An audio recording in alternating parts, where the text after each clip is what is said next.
देखो वो दैत्य हैं, उल्टी खोपड़ी होती है ऐसे लोगों की। आप उनके मतलब की बात करो ना तो वो उल्टा मानेंगे।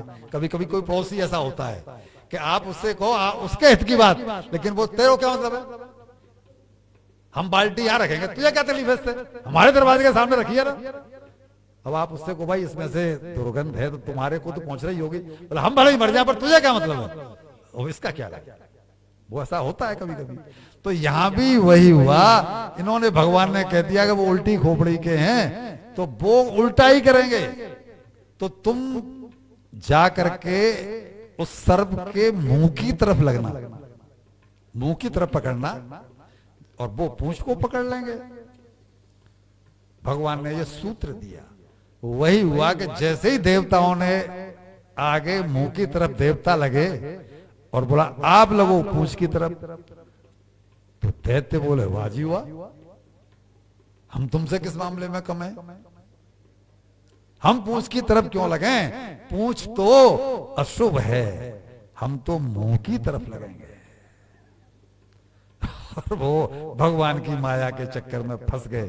तो सबसे पहले निकला जहर, और जो कालकूट विष निकला तो उसकी ज्वाला के मारे आधे दैत्य तो वैसे ही वो माने नहीं। अब जब कालकूट जहर निकला तो ये सब भागे भगवान शंकर के पास। इसको कौन पिए, हम सब अमृत तो पीना चाहते हैं, लेकिन भैया जी अगर गृहस्थ में रह रहे हैं तो जहर भी पीना ही पड़ेगा। और सच्ची कह दें तो हम 90% जहर ही पी रहे हैं। अमृत तो जीवन में कभी कभी पीने को मिलता है, वरना 90% हम सारे जीवन जहर ही पीते रहते हैं। जब बच्चे छोटे होते हैं तब उनके हर उल्टे सीधे कर्म को जहर का सा घूंट पी करके हम चुप हो जाते हैं। बिगड़ जाएगा वो जैसे ही धमकी देता है कि घर में रहूं कि नहीं रहूं,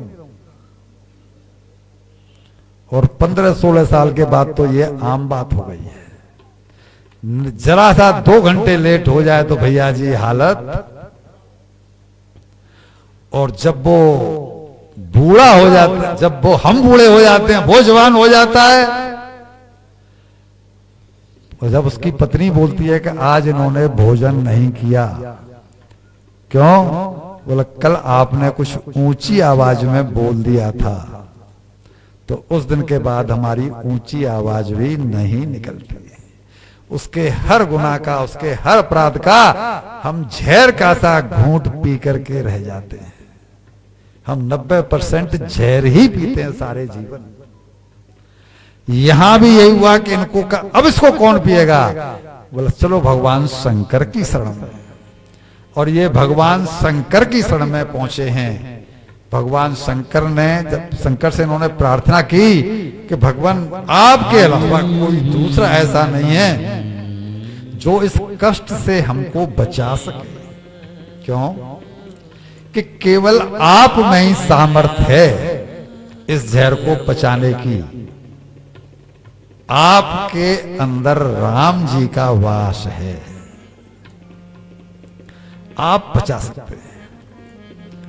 पत्नी से पूछा भगवान ने, जैसे पत्नी का भाई सलाह लेकर के काम करने वाली बात, तो पार्वती जी से पूछा या सती जी, कुछ भी नाम लीजिए, दोनों हैं एक ही। तो उनसे पूछा तो उन्हें तो पता ही है कि ये कौन है। बहुत सी पत्नियों को अपने पति के बारे में गलतफहमी होती है, 99%। वो जो हैं वो उसे मानने को तैयार नहीं होते, लेकिन वो तो पार्वती जी हैं, उनको गलतफहमी नहीं है। उनको पता है कि हमारे पति में क्या सामर्थ्य है।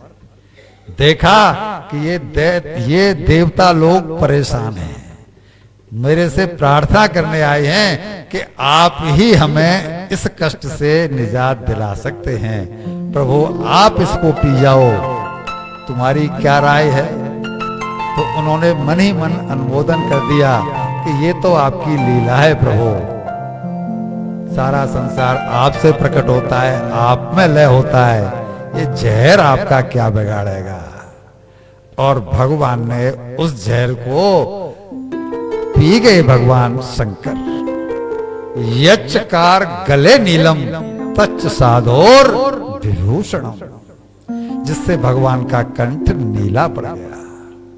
भगवान शंकर से पूछा गया कि आपने विष पिया तो आपके ऊपर कोई फर्क क्यों नहीं पड़ा। बोला फर्क क्यों पड़ने वाला है, राम तो पहले से थे ही, विष आज पी लिया तो अब मुझे पूर्ण विश्राम मिल गया। विष प्लस राम।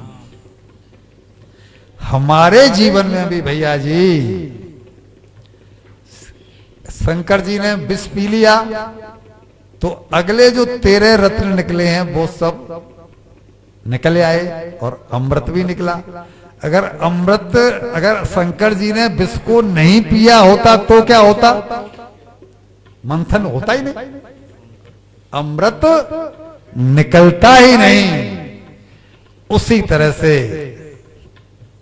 हम भी अपने शरीर रूपी समुद्र से जो राग, द्वेष, काम, क्रोध, मोह, मद, मत्सर, अगर इन विषयों को निकाल दें तो परमात्मा तो आज ही निकल आएंगे। परमात्मा मीन्स अमृत। हम चूंकि इस विष को त्यागना नहीं चाहते, उसका परिणाम यह है कि कभी भी अमृत की बूंद हमें मिलती ही नहीं। प्रमाण है कि संत महात्माओं के हृदय में राग, द्वेष, मोह, मत्सर नहीं होते, तभी तो वहां भगवान को आसन लगाते हैं। हमको भी इन कथाओं से ये सीखना चाहिए। बोलिए श्री नीलकंठ महादेव की जय। भोलेनाथ से निराला, भोले शंकर से निराला कोई और नहीं। भोलेनाथ से निराला, भोलेनाथ से निराला कोई और नहीं। भोलेनाथ से निराला, भोले शंकर से निराला कोई और नहीं। भोलेनाथ से निराला, भोलेनाथ से निराला कोई और नहीं। ऐसा दानी दान दाता कोई और नहीं। ऐसा दानी दान दाता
डमरू डम डम बोले, अगम निगम के भेद खोले। उनका डमरू डम डम बोले, अगम निगम के भेद खोले।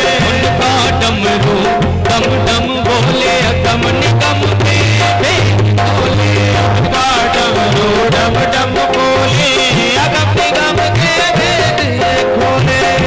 हो ऐसा डमरू बजाने वाला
का कष्ट मिटाया। हे भोले भोले, नमामि शमीशान निर्वाण रूपम विभुम व्यापकम ब्रह्म वेद स्वरूपम। तुमने जग का कष्ट मिटाया, मुझको स्वामी क्यों बिसराया।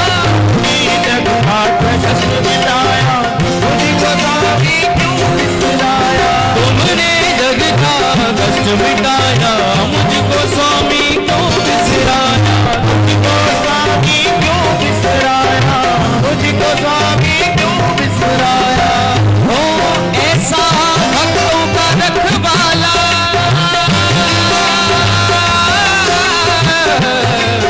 ऐसा भक्तों का रखवाला कोई और नहीं। भोले नाथ से निराला कोई और नहीं।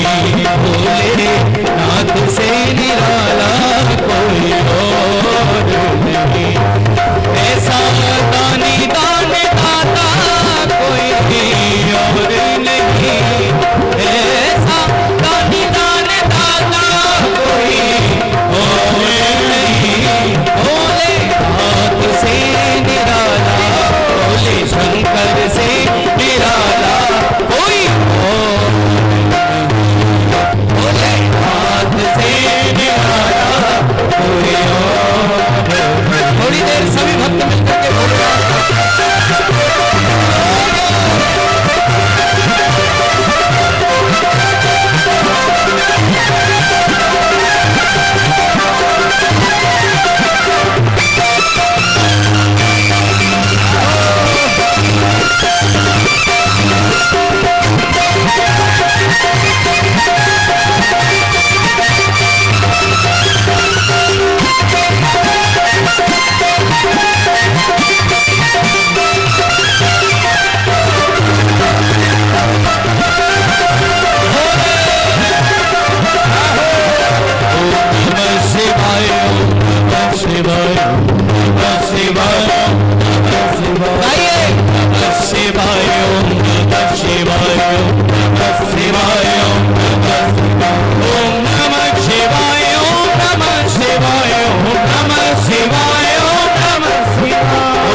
बोले भगवान की जय। श्री रामेश्वर धाम की जय हो। जय जय श्री राम। नमः पार्वती पते हर हर हर महादेव शंभो। बहुत बढ़िया संजोग। कल ही भोले बाबा के दर्शन करके आए और उनकी नगरी में ही आज उनका प्रसंग आ गया। आप लोगों ने भी बहुत बढ़िया आनंद लिया। आइए अब कथा को आगे बढ़ाते हैं। इसके बाद में जब इन्होंने विष पी लिया, इनका नाम पड़ा नीलकंठ। बोलिए नीलकंठ महादेव की जय। फिर नए उत्साह के साथ अब फिर से समुद्र मंथन शुरू हुआ। पहले विष निकला, लेकिन आगे फिर निकला कामधेनु गाय निकली। कामधेनु गाय को ऋषियों को भेंट कर दिया गया। क्यों? कि ऋषियों के पास कामधेनु गाय से, ये कामधेनु गाय जो है वो समर्थ है किसी भी इच्छा को पूर्ण करने में। भारद्वाज जी ने जो खातिरदारी की है किनकी? राम जी के वन गमन में भरत जी की। वो कामधेनु गाय के प्रताप से ही वहां पर रिद्धि सिद्धि प्रकट उन्होंने कर दी और भरत जी की खातिरदारी चकाचक वहां पर हुई थी। ये समर्थ हैं, ये दी गई ऋषियों को। निकला उच्च श्रवा घोड़ा, और ये घोड़ा जो है जब देने की बात आई देवताओं को तो बलि बोल पड़े कि घोड़ा तो हम लेंगे। भगवान ने पहले बोल दिया था कि चुपचाप सुनते रहना, जो वो कहें सो करते रहना, दुष्टों के मुंह लग के कोई फायदा नहीं मिलने वाला। तो इनको दे दिया गया। जब चौथे नंबर पे निकला तो फिर निकल पड़ा ऐरावत हाथी। तो एक तुमने ले लिया तो अब नंबर किसका आएगा? तो अब बलि पछताने लगे कि अगर घोड़ा उनको दे दिया होता तो हाथी, लेकिन अब पछताए हो तो क्या जब चिड़िया चुग गई। और इसके बाद में निकली कौस्तुभ मणि। कौस्तुभ मणि सबने प्रसन्न होकर के भगवान को भेंट की कि ये मणि धारण करने के योग्य तो भगवान नारायण ही है, वो उनको दे दी गई। इसके बाद निकला कल्पवृक्ष और साथ में बाद में निकली अप्सराएं। ये अप्सराएं देवताओं के मनोरंजन के लिए और कल्प वृक्ष देवताओं की कामनाओं की पूर्ति के लिए, ये दोनों दे दिए गए स्वर्ग लोक को यानी इंद्र को। इस कल्प वृक्ष को लेकर के अगर हमें समय मिला तो हम आपको सुनाएंगे कि इंद्र में और भगवान श्री कृष्ण में युद्ध हुआ है। इंद्राणी भी युद्ध करने आई हैं। इतना भयंकर युद्ध हुआ है इस कल्प वृक्ष को लेकर के। समय मिला तो हम जरूर इसे सुनाएंगे। इसके बाद में फिर निकली भगवती लक्ष्मी। और वे तो भगवान की नित्य शक्ति हैं, उनका तो कोई सवाल ही पैदा नहीं होता। लेकिन वहां पर जितने भी थे देवता, सुर, असुर, मुनि, गंधर्व, सबने लक्ष्मी को चाहा। लक्ष्मी चीज ही ऐसी है। लेकिन लक्ष्मी तो भगवान की नित्य शक्ति है, इस नाते उन्होंने भगवान के गले में ही वो माला धारण कराई कि मैं तो भगवान की बन करके ही रहूंगी। भगवान जिस समय लक्ष्मी जी प्रकट हुई तो थोड़ा दूर जाकर के लेट गए। क्यों? पता है ये जाएगी। और जब लक्ष्मी ढूंढती वहां पहुंच गई तो भगवान ने कहा कि कहिए। बोला मुझे आपसे विवाह करना है। बोला हमारी इच्छा नहीं है। खैर भगवान ने उनको स्वीकार किया। और फिर समस्त गुणों से युक्त मैं तो नारायण को ही वरूंगी। बब्रे बरम सर्व गुणैरपेक्षितम रमा मुकुंदम निरपेक्ष मीप्सितम। मैं तो मुकुंद की ही होने लगूंगी होंगी, यानी भगवान का एक नाम तभी तो रमा मुकुंद है। उन्होंने श्री हरि के गले में माला डाल दी। भगवान ने उन्हें वक्षस्थल पर निवास दिया है। इसके बाद में कन्या के रूप में प्रकट हुई वारुणी देवी। वारुणी देवी का हिंदी नाम क्या है? नहीं मदिरा, शराब। शराब जो है ना, ये समुद्र से ही उत्पन्न हुई है। कन्या के रूप में बारुणी देवी प्रकट हुई और उसे किसने लपका है? दैत्यों ने। दैत्यों ने कहा कि ये तो हमें चाहिए। भगवान आपने लक्ष्मी ले ली, ठीक है ना, देवताओं को आपने अप्सराएं दे दी, कल्पवृक्ष दे दिया, तो ये तो हमें चाहिए। लक्ष्मी जी को तो वहां चले गई और बारुणी को किसने पसंद किया? बारुणी का सेवन करने वाले कौन हुए? ये मैं नहीं कह रहा हूं,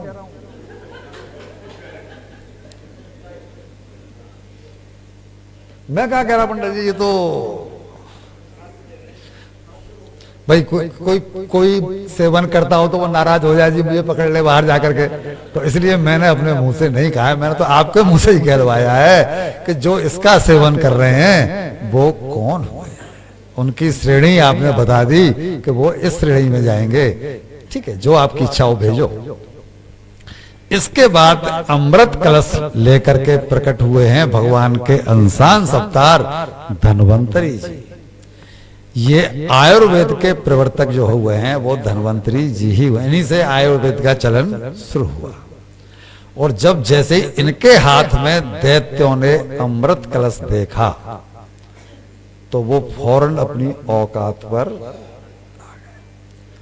पहले ये फैसला हुआ कि आधा आधा बटेगा, लेकिन दुष्टों का यह स्वभाव होता है कि वो उनको जो है ना सामने किसी को नहीं देना और बोला सारे को हम ही पी जाएं, देवताओं को ये न मिल पाए, इसलिए इन्होंने इनके हाथ में से वो अमृत कलश छीन लिया। जब छीन लिया तो निराश देवता, चूंकि उनके आगे टिक नहीं पाते, दैत्यों के आगे आज भी नहीं टिक पाते, आज भी कहां टिक पाते हैं। भले आदमी की जरा सा तो गुंडे आ जाएंगे, पुलिस आ जाएगी, कुछ कोई मतलब भले आदमी को दब के ही रहना पड़ता है, पहले भी यही था। तो जब उन्होंने भगवान की तरफ देखा, प्रभु सारी मेहनत बेकार चली गई, तो भगवान बोले सांत्वना देते हुए कि मां खिद्यत मूर्थम बा साध शिष्य माया, मैं अपनी माया से तुम्हारा काम बनाऊंगा, तुम निश्चिंत हो जाओ। और ये बोल करके इनमें फूट डलवाऊंगा और तुम्हारा काम बनाऊंगा। अब जे इधर तो भगवान की चर्चा देवताओं से चल रही थी और इधर ये आपस में ही झगड़ा करने लगे कि पहले मैं पीऊंगा, पहले मैं पीऊंगा। जबकि सबके सब दैत्य हैं और सबके सब भाई हैं, लेकिन ये आपस में झगड़ा इस बात को लेकर पहले मैं पीऊंगा। ये पहले का जो चक्कर है ना, इसको लेकर के झगड़ा होने लगा। और जैसे ही भगवान ने अपनी माया फैला करके और मोहिनी अवतार धारण किया, एक ऐसी सुंदर स्त्री का जिसके के रूप लावण्य का और देह का जो वर्णन है उसे वर्णन करते समय हमें झिझक होती है, इसलिए मर्यादा के कारण हम इसको ज्यादा नहीं कहते, केवल इतना कह के अपनी वाणी को छोड़ देते हैं कि बहुत ही कामोद उद्दीप जो होता है उस तरह का वर्णन यहाँ पर भागवत में उनके रूप का है। आप सब समझदार हैं, इशारों में समझ जाइए। जब ये उनके सामने आई तो दैत्य लोग ये तो भूल गए कि हम किस बात पर लड़ रहे थे, वो यही भूल गए कि हम किस बात पर लड़ रहे थे। और वो उनको आप कौन है, कहां से आई हैं, किसकी पुत्री हैं, ये हैं वो हैं। और जब उनके ऊपर मोहित इतने अधिक हो गए तो बोले भाई आप झगड़ा क्यों रहे हैं? बोले हमको हम हमारे आपस में एक ही वस्तु की चाह को लेकर के झगड़ा हो रहा है। आज हमारे घरों में भी यही है कि इस बेडरूम को तो मैं ही लूंगी। अब वो देवर और जेठानी, मतलब दौरानी और जेठानी, इस बात को लेके झगड़ा करने है, या ये दुकान तो मुझे ही चाहिए, इसको लेके भाई भाई झगड़ रहे हैं। ये एक ही चीज की चाह में जब दो आपस में बढ़ जाते हैं तो ये प्रॉब्लम खड़ी होती है। भगवान मोहिनी अवतार लेके गए, माया में तो उनको डालना ही था, तो वो ये भूल गए और वो ये कहने लगे कि आप तो बड़ी कुलीन लगती हैं और आप हमारा फैसला कर सकती हैं। हमको ये अमृत को लेकर के झगड़ा हो रहा है, तो आप इस अमृत को हम देवताओं में और दैत्यों में आधा आधा बांट दो। वो तो भूल गए कि हमें से अकेला पीना था और इस बात को झगड़ा कर रहे थे। अब वो कह रहे हैं कि हम में और देवताओं में झगड़ा है, तो झगड़ा था कहां? ये सी तो माया कहते हैं। जो नहीं है वो दिखाई पड़े, जो है वो दिखाई नहीं पड़े। भगवान ने गीता में माया का और स्वरूप क्या बताया है? ये संसार झूठा है, लेकिन हम माया में फंसे हुए हैं, तो हमको ये कहां झूठा लगता है, सच्चा है। अब उन्होंने कहा कि भाई आधा आधा बांट दो, तो उन्होंने कहा कि तुम मेरे ऊपर भरोसा कैसे कर रहे हो? बाजारू स्त्रियों का उल्टा स्त्रियों का भरोसा नहीं करना चाहिए। आपको कैसे पता है? बोला ना, नहीं हमें सब पता है, तुम हमें बहला रही हो।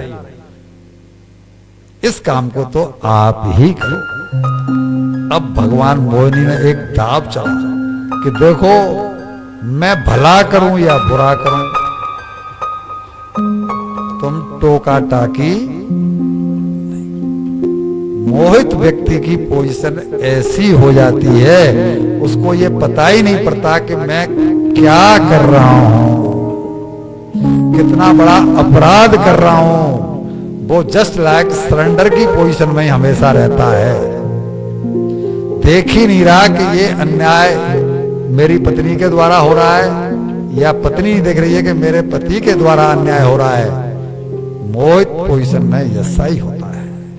इनके साथ भी वो भगवान ने इनसे वचन ले लिया, और जब ये दोनों को बिठाया कि बैठो मैं वितरण करती हूं, तो जिधर देवता लोग बैठे थे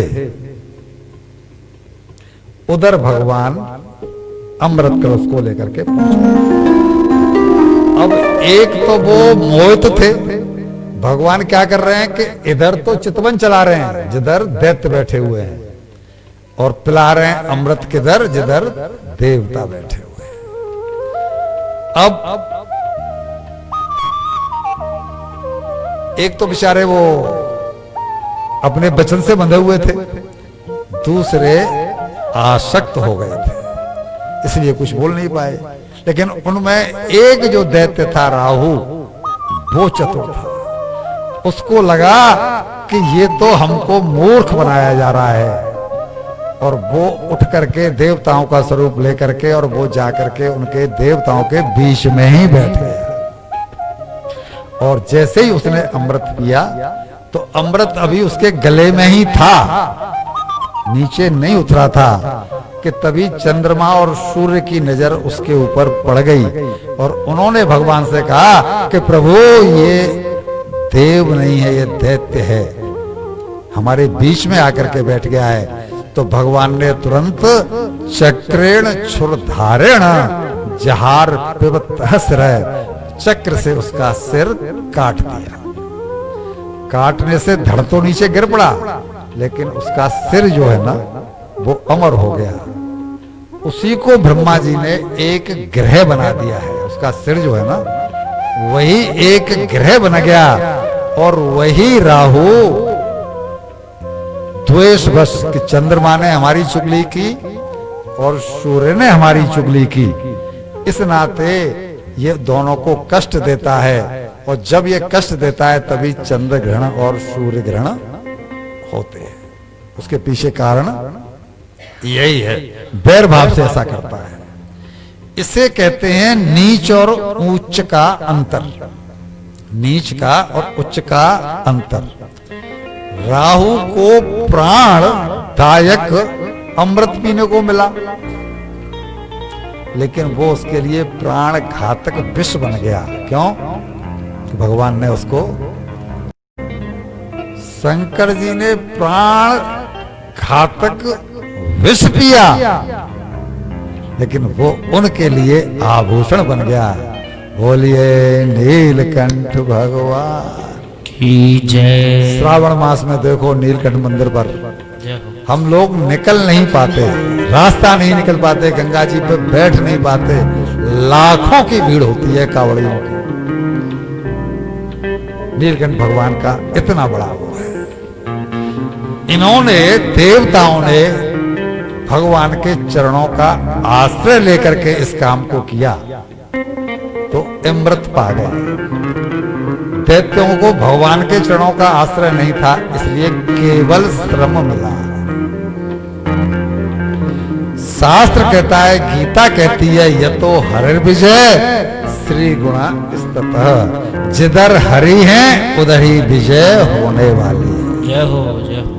हमारे जीवन में अगर हरि का आगमन हो जाए तो हमारी पराजय का कोई कारण दिखाई ही पड़ता ही नहीं। यहाँ सुखदेव जी हम मनुष्यों को ये सलाह देते हैं, श्लोक भी सुना देता हूं जिससे कि आपको ऐसा न लगे। उन्होंने कहा है, तेरेव सद्भवति यत् कृते पृथक्त्वात् सर्वस्व तद्भवति मूल निषेचन यत्।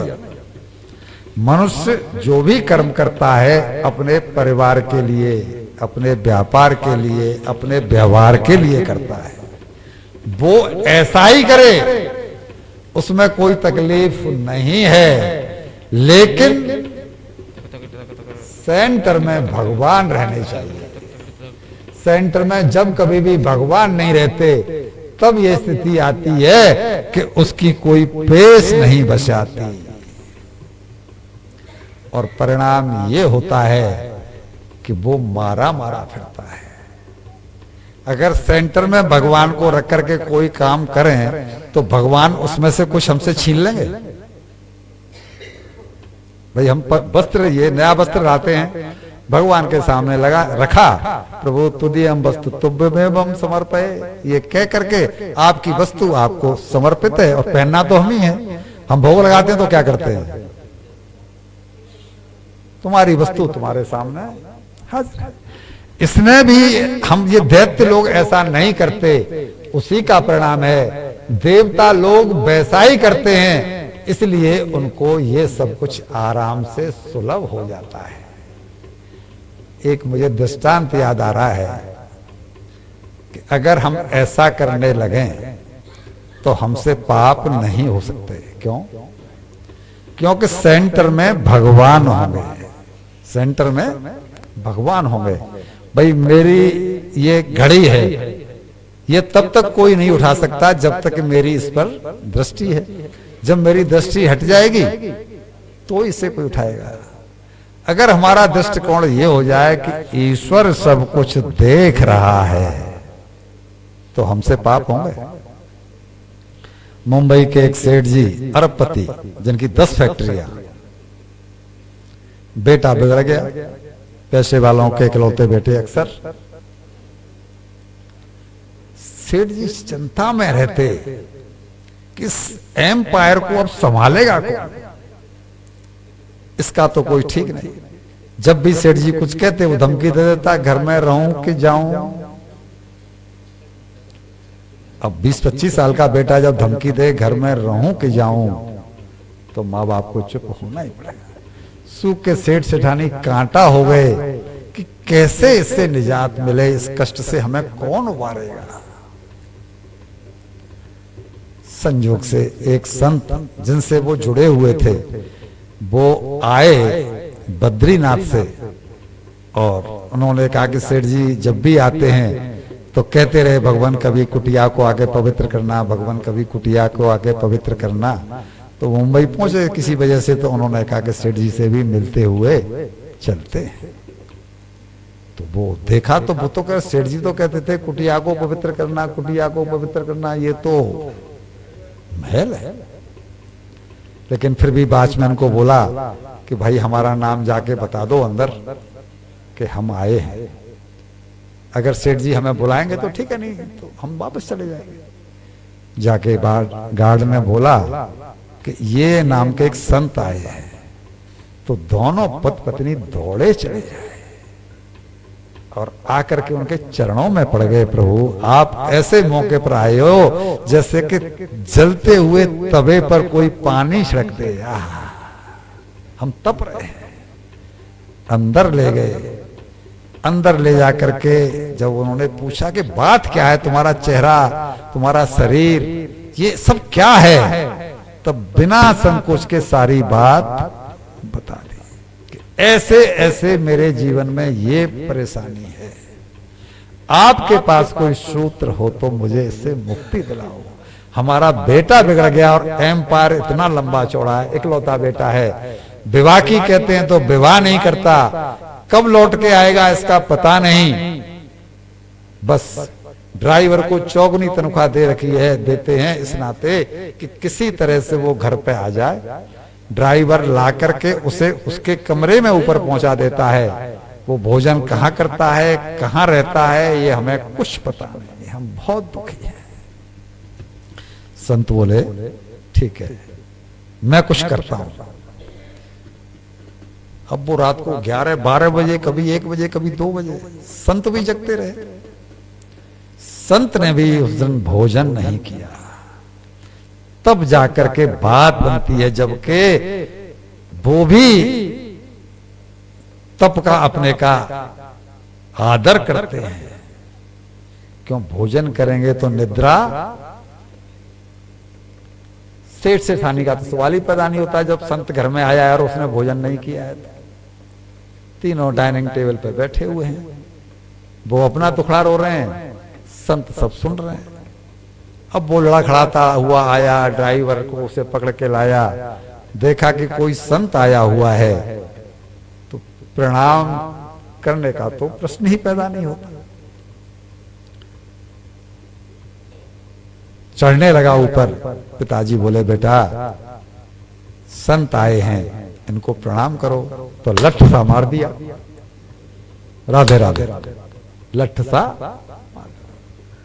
बेटा कुछ देर हमारे पास बैठो, संत बोले। बोले देखो मैं बैठ तो जाऊंगा, लेकिन मुझसे सुधरने की, भाई साहब सोते हुए को जगाया जा सकता है, जो सोने का बहाना कर रहा है उसे कौन जगाएगा। और वही बात हुई कि बोला कि इसके अलावा कुछ और बात करनी है तो करो, वरना मुझे जाना दो। संत समझ गए कि इसको समझाने का कोई लाभ नहीं है, कह के क्या फायदा फिर। उन्होंने कहा ठीक है बेटा, ठीक है बेटा, जाओ जाओ। अब वो रात भर जग करके विचार करते रहे कि किया क्या जाए, इसका रास्ता क्या है। अपने सामने मैं सेठ सेठानी अपने जो भक्त हैं उनको रोते देख नहीं पा रहा हूं, और बेटा का जवाब ये है, इस कुल का होगा क्या, इस घर का होगा क्या। खैर सुबह हुई, सुबह नाश्ते की टेबल पर वो रोज का नियम था कि उसे नाश्ता इतना लंबा चौड़ा लगा के मिलता कि जो उसमें से उसे पसंद हो वो खा करके निकल जाता। आज भी हुआ कि नाश्ते की टेबल पर जैसे ही वो आया और संत तो वहां बैठे हुए थे, संत की जब वो देखा उसने तो उसकी भौएं तन गईं। खैर जो कुछ भी उसे खाना पीना हुआ, खाया पिया। बेटा हम एक बात कहना चाहते हैं।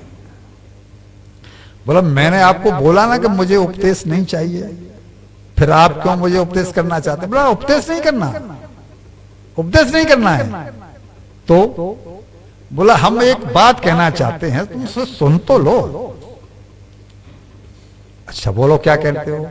देखो तुम जितना भी ऐब करते हो उससे चौगुने करना शुरू कर दो। ऐबों में जो आते हैं यहां से कहना नहीं चाहते, वो चौगुने करना शुरू कर दो। हम सेठ जी से और सेठानी से कह देते हैं कि तुम्हें वो कभी टोकेंगे नहीं, लेकिन हम जो चाहते हैं केवल एक बात की तुम हां कर दो। तो बोला बोलो। तो बोला बेटा हर 1 घंटे के बाद केवल ये बोलते रहना कि ईश्वर सब कुछ देख रहा है। तो बोला कि इसमें क्या बात है, ईश्वर तो सब कुछ देख ही रहा है, इसमें क्या खास बात है। हाँ बेटा, मैं भी यही कह रहा हूं कि इसमें कोई खास बात नहीं है। तुम केवल 1 घंटे बाद ये बोलते रहना कि ईश्वर सब कुछ देख रहा। तो बोला बोल दिया करूंगा। उसे लगा कि मुझे कोई उपदेश नहीं दिया जा रहा, पर वो मर्म को समझ नहीं पाया।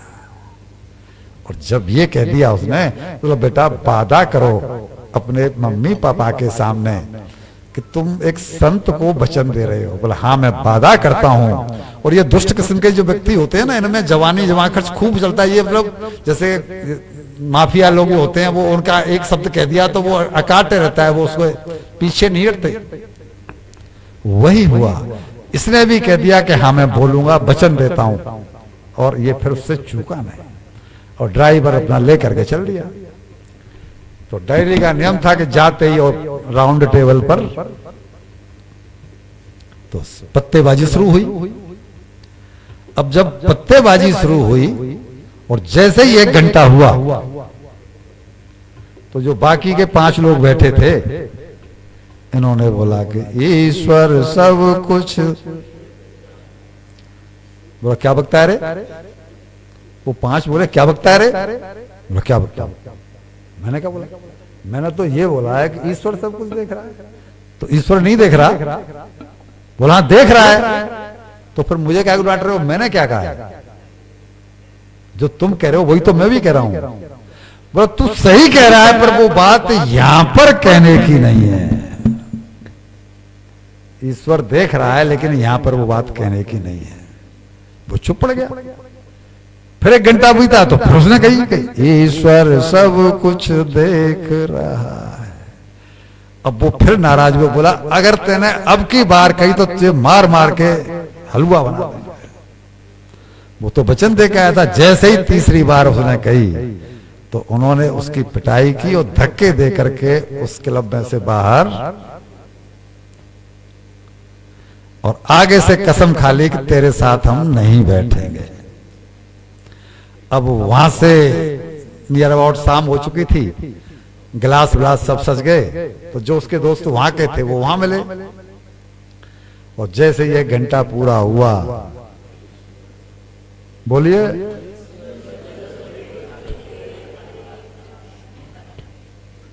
वह क्या वक्त लंबा नहीं, वही सब कुछ हुआ। उन्होंने भी मार पीट के उसको, अब वो सीढ़ियां चढ़ के गया।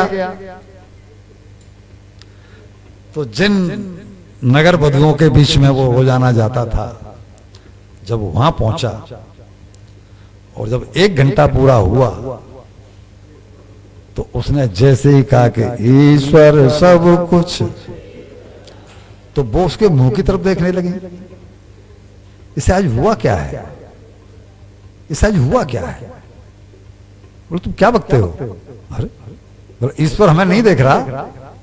बोला हाँ देख रहा है, लेकिन ये बात यहां पे कहने की नहीं है। हमने भी यही मार रखा है कि ईश्वर देख रहा है, ईश्वर को अपार आंखें हैं, और हमसे उससे हमारा कोई पाप या पुण्य नहीं छुप रहा। लेकिन क्या सच में हम ऐसा मानते हैं कि ईश्वर देख रहा है?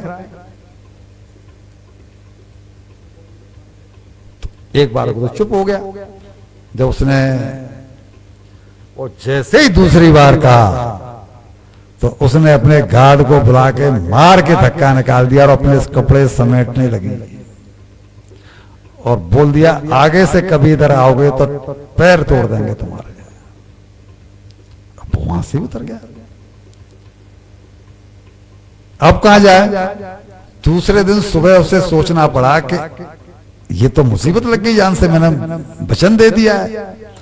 जब वहां पहुंचा तो वो जो थे ना, वो सब उस टेबल से उठ के दूर चले गए खेलने वाले पत्ते। जब प्यालों में पहुंचा तो वो सब ने तेरे साथ, और वहां तो फिर सवाल ही पैदा नहीं होता।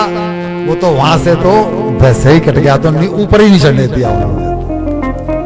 अब धीरे धीरे धीरे धीरे धीरे धीरे अकेला व्यक्ति जो व्यसनी है, वो अकेला कब तक एंजॉय करे?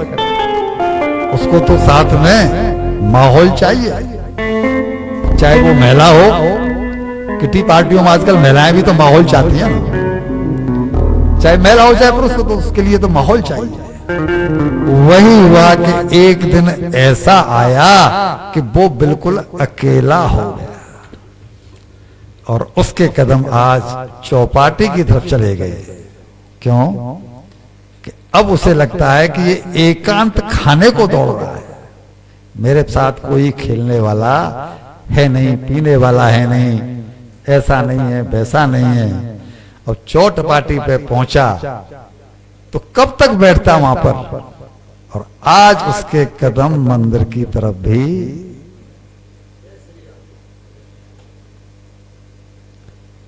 मंदिर की तरफ गए तो मंदिर की घंटियों ने अपना काम किया। मंदिर के अपने परमाणु होते हैं, वहां के जो है ना, जो जर्म्स हैं वहां के, वो अलग ही होते हैं। और उसकी चित्त भी कुछ कुछ कुछ कुछ होने लगी। और एक दिन तो ऐसा आया कि उसके कदम अपने ऑफिस की तरफ भी बढ़ गए। सेठ जी ने उसका ऑफिस तो बना ही रखा था, जाता नहीं था, वो बात अलग है। और जब मैनेजर ने देखा कि आज तो हमारा छोटा सेठ आ रहा है, सबके सब प्रसन्न हो गए कि इस एम्पायर का जो रखवाला था वो हमारा, जैसे जैसे फैक्ट्री बंद होती, हम मजदूर बेकार होते चले जाते, हमारी जॉब खत्म होती, और आज तो हमारा छोटा सेठ आ रहा है, लगता है सेठ में परिवर्तन हुआ है। और उसको बड़ा सम्मान के साथ में उसके ऑफिस में ले जाके बिठाया।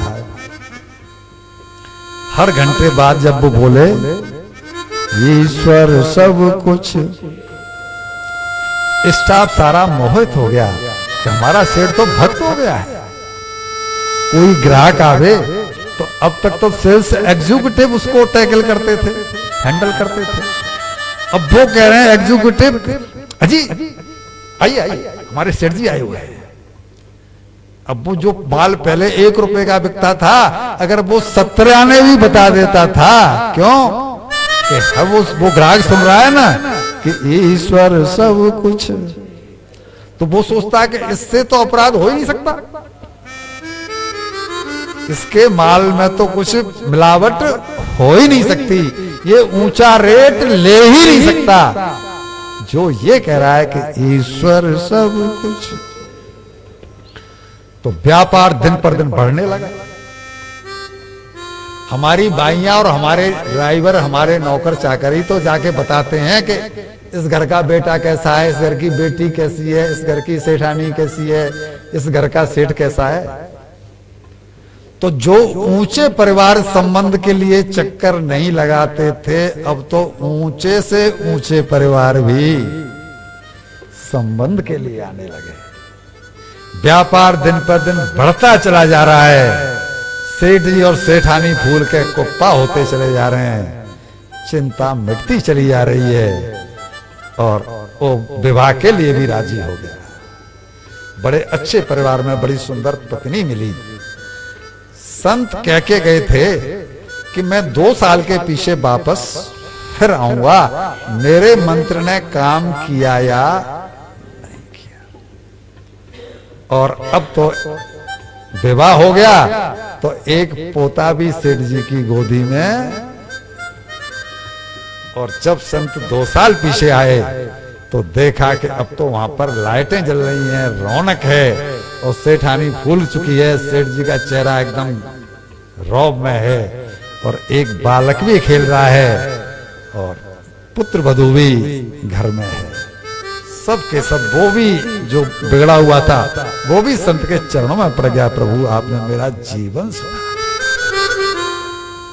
ये दृष्टांत क्या सिखाता है? हम सब कुछ वही करें जो कर रहे हैं, पर ये तो सोचें कि हम उससे नहीं बच पाएंगे। बाबा वो सब कुछ केवल सेंटर में भगवान को कर लें तो मेरा दावा है हमसे पाप हो ही नहीं सकता। जय हो। इस प्रसंग को आगे नहीं बढ़ा रहे हैं, झांकी तैयार है, प्रहलाद, इसलिए हम प्रहलाद जी की तरफ अब चलेंगे।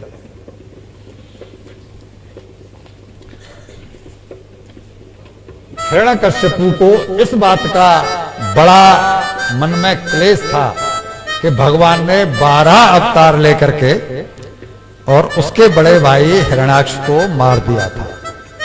12 अवतार भगवान ने लिया ना पृथ्वी के उद्धार के लिए, तो उसको इस बात का बड़ा क्षोभ था कि मेरे भाई को विष्णु ने मारा है, मैं विष्णु को अब मार के ही छोड़ूंगा। इसके लिए वो तपस्या करने के लिए जंगल में गया और जंगल में जाकर के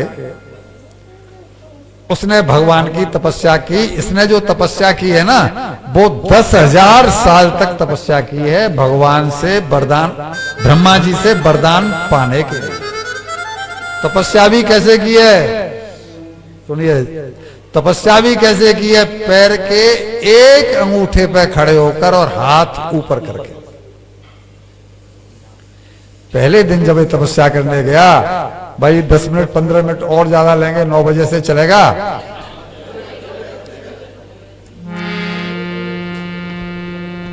जैसे ही ये तपस्या करने गया तो देवताओं में हल्ला मच गया।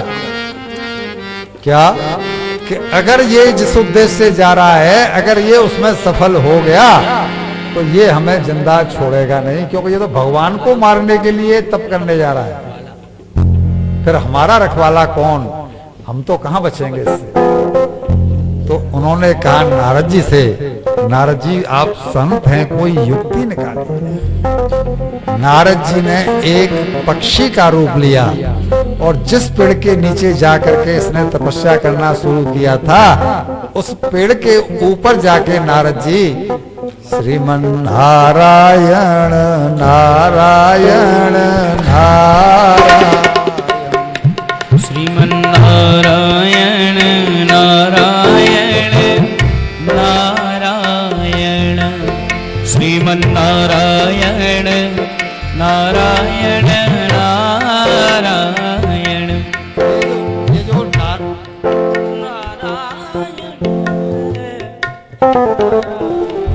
बहुत सुंदर, बहुत सुंदर। संजोग ऐसा बना है कि राकेश प्रभु जी खुद ही हिरण्याकश्यपु बन बैठे हैं। वाह साहब। और एक मिनट रुकिए आवाज। हिरण्याकश्यपु की ड्रेस जो है ना, और वहां एसी है नहीं जहां पर वो खड़े, इसलिए खबर भेजी है कि मैं लथपथ हो गया हूं। अब भाई हिरण्याकश्यपु बनेगा तो लथपथ तो। चलिए आग बात को आगे बढ़ाते हैं। तो इन्होंने तपस्या करने के बाद में कैसे इतनी जल्दी कथा को सलटाएं, बड़ा चक्कर है। भाई उनको अंदर बिठा दो। राजेश भाई एसी में ले आओ, एक 10 मिनट और ले रहे हैं हम, केवल 10 मिनट ले रहे हैं। तो वहां तो एसी नहीं है ना। चलो चलो। ये नारायण नारायण कह के जब नारद जी ने स्वर किया तो इसको लगा कि मैं तो नारायण को मारने के लिए ही जप करने आया हूं, और ये पक्षी आकर के नारायण का ही नाम ले रहा है, तो आज का मुहूर्त अच्छा नहीं है। ये बोल करके ये उस दिन घर से वहां से वापस ला गया कि कल फिर से आऊंगा, आज का मुहूर्त ठीक नहीं है। और इसकी पत्नी कयाधु वो भगवान की भक्त थी। उसने पूछा कि आप तो 10,000 वर्ष की तपस्या करने के लिए गए थे, फिर अभी कैसे लौट के आ गए। तो इसने कह दिया कि पता नहीं क्या हुआ, एक पक्षी आ गया और वो मेरे दुश्मन का नाम लेने लगा, तो मुझसे वो सहन नहीं हुआ। तो मैंने कहा आज का मुहूर्त शायद ठीक नहीं है, इसलिए वापस आ गया। तो बोला आपका दुश्मन कौन है? तो बोला नारायण। अब उसको एक सूत्र मिल गया कि अगर मैं इसके मुंह से 108 बार नारायण का नाम लिबा लूं और आज गर्भ धारण करूं, तो जो पुत्र होगा वो भगवान का भक्त होगा। अब वो बार बार पूछे कि जरा बताओ तो सही कि वो कैसा था नारायण। तो ये कह रहे वो नारायण एक तोते के रूप में आया, वो नारायण ऐसा, वो नारायण वैसा, ये नारायण क्या करता है, ये ऐसा कह करके। और उसने आज अपने हाथ से भोजन बनाया, नौकरों को नहीं बनाने दिया। पंखा झलती रही और बार बार किसी न किसी बहाने से उसके मुंह से नारायण नारायण। और भोजन के बाद में जब अंक सायनी बनी तब तक उससे वो नाम लिवाती ही रही। और जैसे ही 108 नाम पूरे हुए अंक सायनी बनी। और उस दिन गर्भ में प्रहलाद जी का आगमन। दूसरे दिन ये तो नहा धो करके अपना फिर चला गया तपस्या करने के लिए। अब ये 10,000 वर्ष तक तपस्या करता रहा उसी स्टेज से, उसी लेवल से, ऊपर हाथ और पैरों पर खड़े होकर के। पीछे से इंद्र ने देखा कि मौका अच्छा है, हिरण्याकश्यपु राज्य में नहीं है, तपस्या में गया हुआ है। और तपस्या में उसका शरीर सूख चुका है, जर्जर हो चुका है। तो उसने जो है आक्रमण कर दिया इसकी राजधानी में और इसके पूरे राज्य को तहस नहस कर दिया। और पत्नी कयाधु को वो लेकर के हरण करके चलने लगा। तभी नारद जी आ गए और नारद जी ने आकर के बोला कि तुम इसको कहां लेके जा रहे हो? तो बोला कि मैं इसको मारूंगा। इंद्र बोले क्यों? बोला इसके गर्भ में एक बालक है, यही हमें परेशान कर रहा है। वो बालक और आ जाएगा तो और एक दुश्मन हमारा बढ़ जाएगा। तो नारद जी ने उसे समझाया कि देखो इसके गर्भ में जो बालक है ना वो बहुत बड़ा भक्त होगा। इसकी पत्नी ने इसने बड़े सोच समझ के इस गर्भ को धारण किया है, जानबूझ के धारण किया है, ये अनायास नहीं है। तुम उसको मार भी नहीं पाओगे और ये प्रयास मत करो वरना भगवान का कोप तुम्हें सहना पड़ेगा। भगवान के भक्त को तुम नहीं मार पाओगे। इंद्र ने नारद जी की बात मान ली। अब ये कयाधु बोली भगवान आपने मुझे छुड़ा तो लिया लेकिन मैं कब तक बचूंगी इन देवताओं से? मैं तो अकेली हूं, पति मेरे है नहीं, राज्य सब तहस नहस हो गया है। तब नारद जी बोले कि तुम मेरे आश्रम में चलो। और नारद जी ने इनको ये वरदान दिया कि तुम्हारा पुत्र जो है तुम्हें डिलीवरी तब होगी जब तुम्हारा पति घर पर आ जाएगा, तब तक प्रसव तुम्हारा नहीं होगा। ये बोल के नारद जी जब इनको उपदेश करते थे तो नारद जी का जो दृष्टि थी, नारद जी की जो दृष्टि थी वो उनके पेट पर रहती थी। क्यों? मालूम पड़ चुका था कि ये बालक भक्त है, इस तरह से उसने गर्भ में आया है। और बोले इस बालक को वो ऊंचाई प्राप्त कर दूं कि लोग मुझे याद करें। हर एक गुरु को ये चिंता रहती है कि शिष्य के नाम से मैं पहचाना जाऊं, हर गुरु को रहती है। उनको भी लगा कि मेरा एक भक्त हुआ ध्रुव, जिसको मैंने सर पर रख के, काल के सर पर पैर रख करके गया है, और एक भक्त मेरा ऐसा होना चाहिए। तो दृष्टि रहती थी मां के पेट पर और उपदेश कर रहे हैं। ये जब बात हुई तो जब ये लौट के आ गया, ब्रह्मा जी से वरदान पा लिए कि मैं न दिन में मरूं न रात में मरूं, न किसी पुरुष से मरूं, न किसी देवता से मरूं, न किसी पक्षी से मरूं, न भीतर मरूं, न बाहर मरूं, न आकाश में मरूं, न जमीन पर मरूं। इस तरह ऐसे वरदान पा लिए जिसमें कि मौत संभव ही नहीं थी। जब इसने कहा कि मैं अमर हो जाऊं तो ब्रह्मा जी बोले कि ये बस में मेरे में नहीं है, ये वरदान तो मैं नहीं दे सकता। तो इसने ब्रह्मा जी को सब तरफ से बांध लिया कि किसी भी तरह से नहीं मरूंगा। ब्रह्मा जी, यहाँ एक सूत्र मिलता है कि इसे कहते हैं पात्रता। ब्रह्मा जी मजबूर हो गए, भाई तपस्या कर ली, ये पात्र बन गया। अब भगवान जाने, भगवान का काम जाने कि इसको कैसे मारना है। और वही हुआ कि भगवान ने इसको मारने के लिए और जो अवतार लिया वो नृसिंह भगवान का अवतार लिया है। कहा ये एक प्रसंग काफी छूटा है, हम प्रहलाद जी के बारे में कुछ भी नहीं बता पाए हैं। अगर आप कहेंगे तो हम दोबारा इस प्रसंग को फिर सुना देंगे, लेकिन हमें हिरण्याकश्यप पर दया आ रही है। श्री राधे।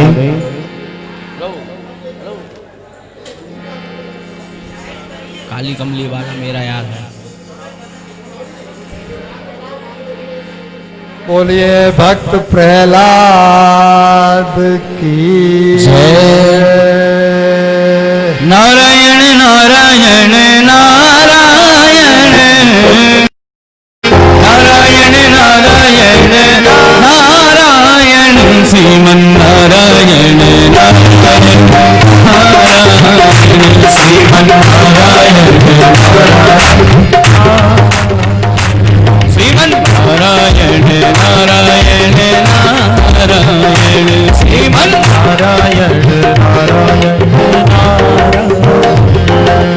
ओम नारायण नारायण नारायण नारायण नारायण नारायण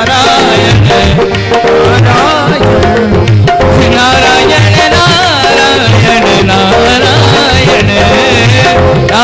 नारायण नारायण नारायण श्रीमन नारायण नारायण नारायण श्रीमन नारायण। और ये नृसिंहदेव भगवान की जय हो। नृसिंहदेव भगवान की जय हो।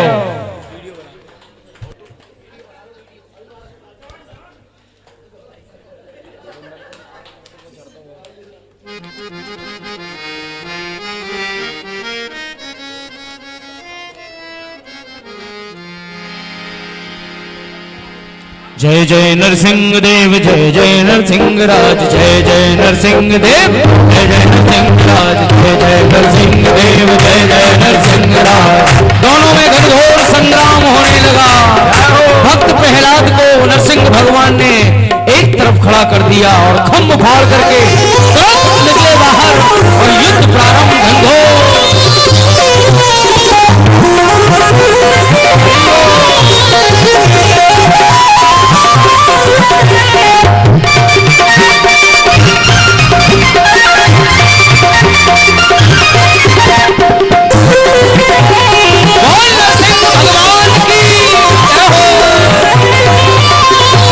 जय जय नरसिंह देव जय जय नरसिंह राज जय जय नरसिंह देव जय जय नरसिंह राज जय जय नरसिंह देव जय जय नरसिंह राज जय जय नरसिंह देव जय जय नरसिंह राज जय जय नरसिंह देव जय जय नरसिंह राज जय जय नरसिंह देव जय जय नरसिंह राज जय जय नरसिंह देव जय जय नरसिंह राज जय जय नरसिंह देव जय जय नरसिंह राज जय जय नरसिंह देव नरसिंह राज।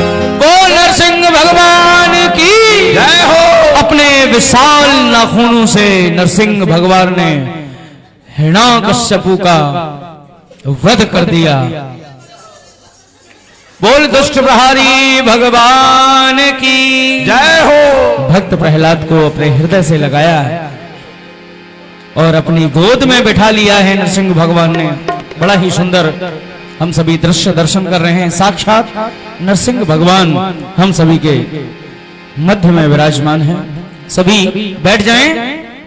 सभी से अनुरोध है सभी यथास्थान विराजें।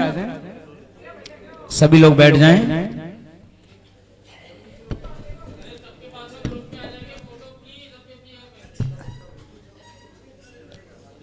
हाँ जी सभी यथास्थान।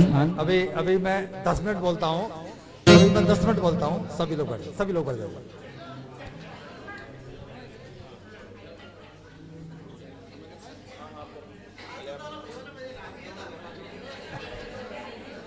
श्री राधे। हमारे जो मुख्य यजमान हैं नरसिंह भगवान का पूजन कर रहे हैं। उसके पश्चात जो भी नरसिंह भगवान को प्रणाम करना चाहते हैं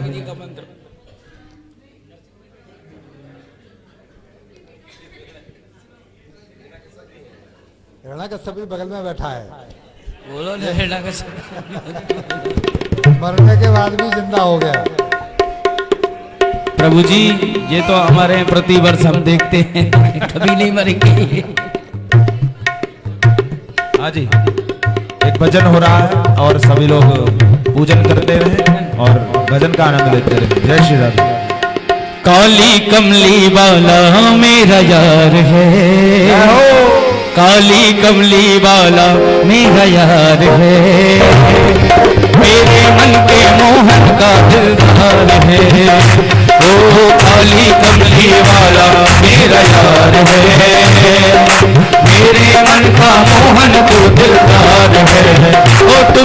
यार है, मेरा दिलदार है, तू मेरा यार है, मेरा दिलदार है, ओ तू मेरा यार है, मेरा दिलदार है, तू मेरा यार है, मेरा दिलदार है, ओए काली कमली वाला मेरा यार है, ओ मेरे मन के मोहन को दिलदार है, ओए काली कमली वाला मेरा यार है, मेरे मन का मोहन को दिलदार है।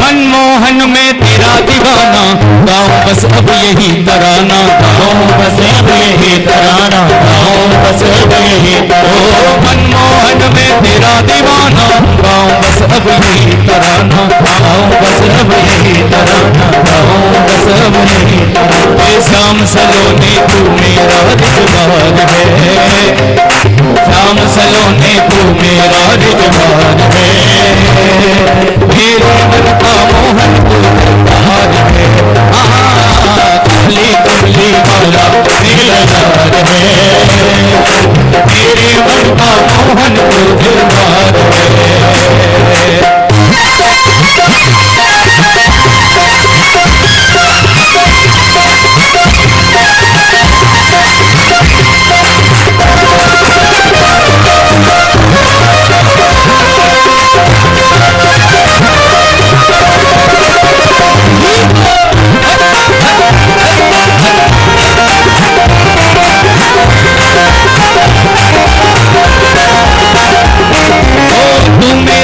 तेरा प्यारे ये जीवन अब तेरे सहारे, ये जीवन अब तेरे सहारे, ये जीवन अब तेरे सहारे, तू मेरा मैं तेरा प्यारे, मैं तेरा प्यारे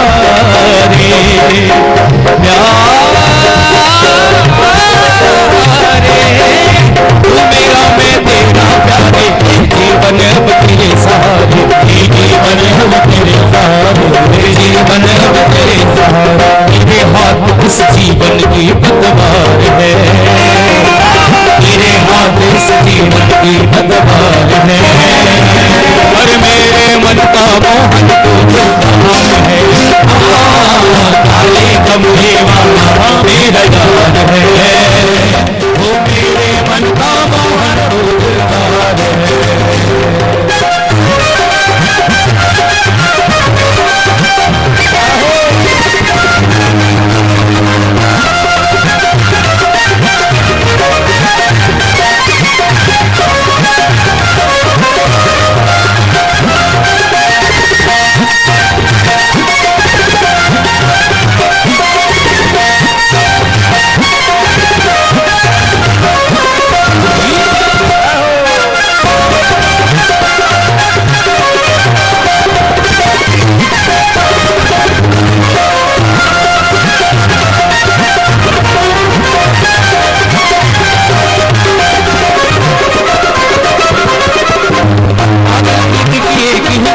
दर्द दिल दर्शन का प्यासा, दर्द दिल दर्शन का प्यासा, दर्द दिल दर्शन का प्यासा, पागल प्रीत की एक ही आशा, दर्द दिल दर्शन का प्यासा, दर्द दिल दर्शन का प्यासा, दर्द दिल दर्शन का प्यासा, तेरे हर वादे पे मुझे एतबार है, हर तेरे हर वादे पे मुझे एतबार है, मेरे मन का मोहन को दिलदार है, काली कमली वाला मेरा यार है, वो मेरे मन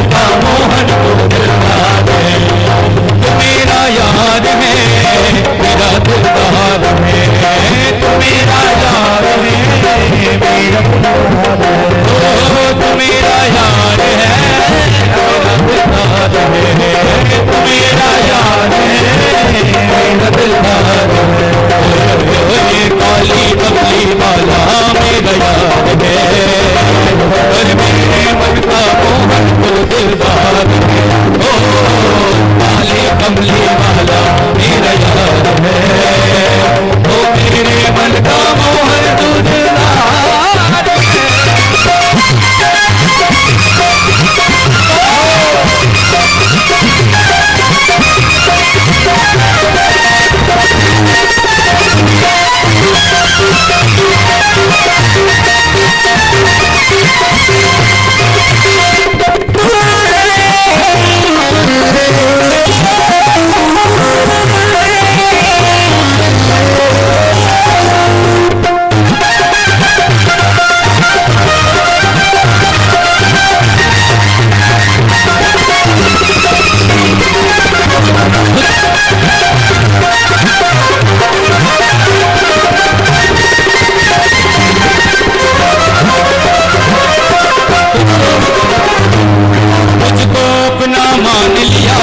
ये जीवन तेरे नाम किया है, ये जीवन तेरे नाम किया है, ये जीवन तेरे नाम किया है। तुझको अपना मान लिया है, ये जीवन तेरे नाम किया है, तुझको अपना मान लिया है, ये जीवन तेरे नाम किया है, ये जीवन तेरे नाम किया है, ये जीवन तेरे नाम किया है, ये जीवन तेरे नाम किया है, ये जीवन तेरे नाम किया है।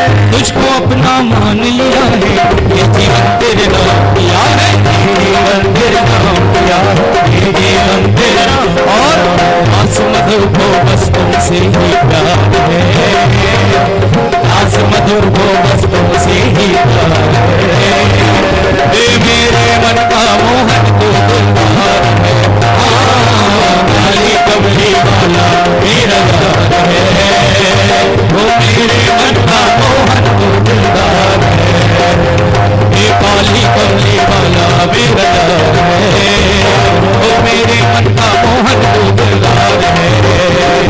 काली कमली वाला मेरा यार है, मेरे मन का मोहन तो दिलदार, मेरे मन का मोहन तो दिलदार है, मेरे मन का मोहन तो दिलदार, वो मेरे मन का मोहन तो दिलदार है, मेरे मन का मोहन तो दिलदार। नारायण नारायण हरि हरि बोलो, नारायण नारायण हरि नारायण नारायण हरि हरि बोलो, नारायण नारायण हरि हरि हरि हरि बोलो, हरि हरि हरि हरि बोलो, हरि हरि हरि हरि बोलो, हरि हरि हरि हरि बोलो, हरि हरि। ओ जय जय नारायण नारायण हरि हरि बोलो, नारायण नारायण हरि हरि बोलो, नारायण नारायण हरि हरि बोलो, नारायण नारायण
जय जय श्री राधे श्याम।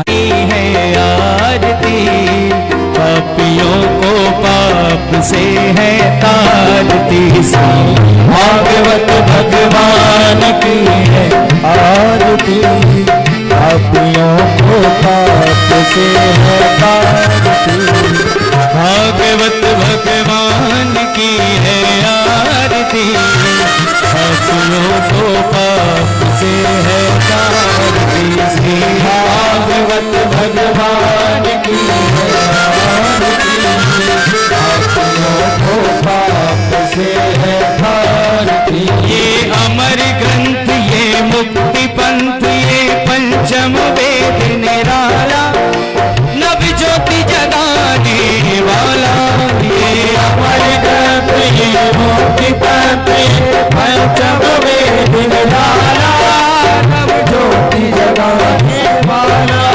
ये अमर ग्रंथ, ये मुक्ति पंथ, ये पंचम वेद निराला, नव ज्योति जगाने वाला, ये अमर ग्रंथ, ये मुक्ति पंथ, ये पंचम वेद निराला, नव ज्योति जगाने वाला।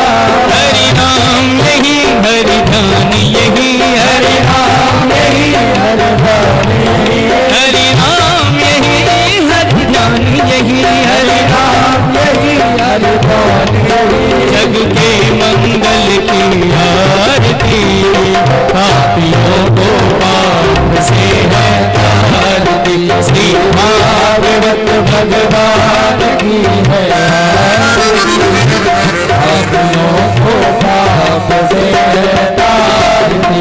ये शांति गीत पावन पुनीत, पापों को मिटाने वाला, हरि दर्श कराने वाला, ये शांति गीत पावन पुनीत, पापों को मिटाने वाला, हरि दर्श कराने वाला, ये शांति गीत पावन पुनीत, पापों को मिटाने वाला, हरि दर्श कराने वाला, ये सुख करनी ये दुख हरनी, ये सुख करनी ये सुख करनी ये दुख हरनी, श्री मधुसूदन की आरती,